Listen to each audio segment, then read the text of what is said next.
안녕하세요. 반반뉴스입니다. 한 주 핵심 7가지 이슈, 서로 다른 보도를 한 번에 비교합니다. 첫 번째, 현대차 미국 단속입니다. 기업 점검과 외교 경고 해석이 갈렸죠.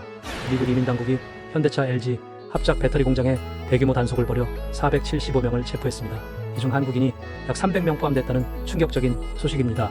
조선일보는 현대차 미국 법인의 입장을 비중 있게 전했습니다. 고용 관행을 철저히 점검하고 불법엔 무관용이라며 하도급 업체까지 철저히 관리하겠다고 강조한 겁니다. 기업 책임 차원에서 재발 방지와 법규 준수에 초점을 맞췄습니다. 반면 연합뉴스는 이번 단속의 파장을 크게 다뤘습니다. 미국 당국이 장기 대사 끝에 벌인 사상 최대 규모 작전이라는 점을 강조했고, 뉴욕타임스가 한국의 외교적 경고음이라고 해석한 대목을 부각했습니다. 또 트럼프 대통령의 불법 이민 단속 정책과 맞물려 동맹국인 한국에도 압박 신호를 보낸 것 아니냐는 분석을 전했습니다. 정리하면 조선일보는 기업의 관리 책임을, 연합뉴스는 미국의 정치적 메시지를 부각한 겁니다. 제 혁신당 사무총장 사퇴, 책임론 vs 은폐 아님 해명입니다. 조국 혁신당 성비위 파문이 커지면서 사무총장이 결국 자리에서 물러났습니다.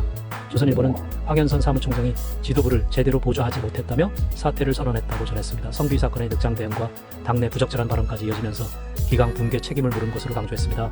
반면 오마이뉴스는 황 사무총장의 해명을 비중 있게 실었습니다.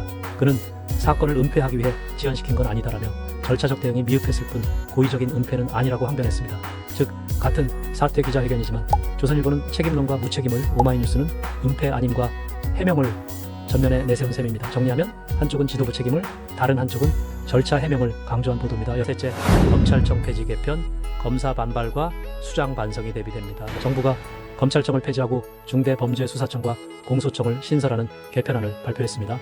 조선일보는 현직 검사들의 반발을 크게 전했습니다. 범죄수사 통제 기능이 증발했다며 책임지지 않는 수사라면 공소 유지도 하지 않겠다는 격앙된 글이 내부망에 올라온 겁니다. 일부 검사는 플랜 B가 있느냐며 지휘부를 정면 비판했습니다. 반면 SBS는 검찰총장 직무대행의 발언을 보도했습니다. 그는 헌법에 명시된 검찰이 개명당할 위기에 놓였지만 모든 건 검찰 잘못에서 비롯됐다며 깊은 반성을 표했습니다. 동시에 개혁 방향은 국민 관점에서 정해져야 한다고 강조했습니다. 즉, 같은 개편 발표를 두고 검사들은 반발했고 수장은 사과했습니다. 넷째, 정청래 대표 연설, 경고장이었나 정책 청사진이었나. 정청래 대표의 연설, 강한 경고였을까요? 큰 설계도였을까요? MBN 보도는 톤이 강했습니다. 연설에서 내란 청사는 정치 보복이 아니다 라고 못 받고 국민의힘에 내란과 단절하고 사과하라, 그렇지 않으면 위헌정당 해산 대상이 될 수 있다는 메시지를 강조했다고 전합니다. 또 검찰청을 없애고 공소청, 중수청을 두겠다는 개혁 추진 약속도 전했습니다. 오마이뉴스는 현장 상황과 맥락을 길게 담았습니다. 국민과 국민 주권을 반복해 강조했다는 점, 3대 특검 추진, 검찰 사법 언론 개혁, 그리고 인공지능 바이오 콘텐츠 등 산업 민생 계획까지 연설의 전체 내용을 자세히 풀어줍니다. 정리하면 MBN은 경고와 압박의 문장들에, 오마이뉴스는 연설의 전범위에 초점을 맞췄습니다. 다섯째, 송원석 원내대표 연설, 혼용무도 한마디 vs 쟁점 총정리. 이재명 정부 출범 100일을 맞아 송원석 국민의힘 원내대표가 교섭단체 대표 연설에서 던진 메시지를 두 언론의 시각으로 비교합니다. 먼저 연합뉴스는 송 원내대표의 연설을 전방위로 다뤘습니다. 그는 여당을 향해 보수 괴멸, 일당 독재라고 강하게 비판했고 내란 특별재판부는 위헌이라고 주장했습니다.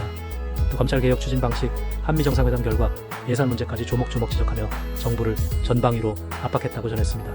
반면 SBS는 한 단어에 집중했습니다. 바로 혼용무도, 어리석은 군주가 세상을 어지럽힌다는 사자성어입니다. 송 원내대표가 이 표현을 사용해 이재명 정부 100일을 직격했고 야당 탄압과 정치 보복만 있었다는 비판에 힘을 실었다고 보도했습니다. 정리하면 연합뉴스는 연설의 모든 쟁점을 종합적으로 전했고 SBS는 상징적인 한마디로 정부 비판의 강도를 부각했습니다. 여섯째, 찰리 커크 피살, 사건 자체와 인물 맥락의 차이. 오늘은 미국 보수 농객 찰리 커크의 피살 사건을 두 언론의 보도로 비교해봅니다. 먼저 SBS는 사건 현장을 집중적으로 보도했습니다. 유타 대학 강연 도중 총격이 발생했고 커크가 목 부근에 피격돼 사망했으며 FBI가 수사에 착수했다고 전했습니다. 미국 정치권이 이를 정치적 암살로 규정하고 비극으로 평가했다고 덧붙였습니다. 반면 오마이뉴스는 커크의 과거 행적에 초점을 맞췄습니다. 그는 백신 거부와 기후변화 회의론, 선거 음모론을 퍼뜨리며 극우 청년층을 결집시킨 인물로 소개됐습니다. 또한 성소수자와 무슬림을 향한 혐오 발언, 사형제와 총기에 대한 과격한 주장까지 짚으며 왜 그가 지지와 반발을 동시에 불러온 인물이었는지 배경을 설명했습니다. 정리하면 SBS는 총격 사건 자체를, 오마이뉴스는 커크라는 인물의 궤적과 논란을 강조했습니다. 마지막 특검법 합의 내용, 수습 의지와 리더십 타격이 맞부딪혔습니다. 오늘은 민주당 특검법 합의를 둘러싼 논란을 두 언론의 시선으로 살펴봅니다. 먼저 오마이뉴스는 당내 갈등에 주목했습니다. 정청래 대표와 김병기 원내대표가 합의를 두고 충돌했고 추미애 법사위원장까지 사전 보고가 없었다며 유감을 표했다고 전했습니다. 민주당은 원팀 원보이스를 강조하며 수습에 나섰다고 설명했습니다. 반면 경향신문은 민주당 지도부 리더십 문제를 강조했습니다. 하루 만에 합의를 뒤집으면서 혼선이 커졌고 여당 지도부가 국민과 당원에게 신뢰를 잃을 수 있다고 지적했습니다. 정청래 대표와 김 원내대표 간 불신, 대통령과의 의견 불일치까지 드러났다고 평가했습니다. 정리하면 오마이뉴스는 갈등 속에서도 수습 의지를 강조했고 경향신문은 지도부의 흔들린 리더십을 부각했습니다. 7가지 이슈를 빠르게 훑어봤습니다. 어디가 더 설득력 있었나요? 댓글, 구독, 좋아요 부탁드립니다.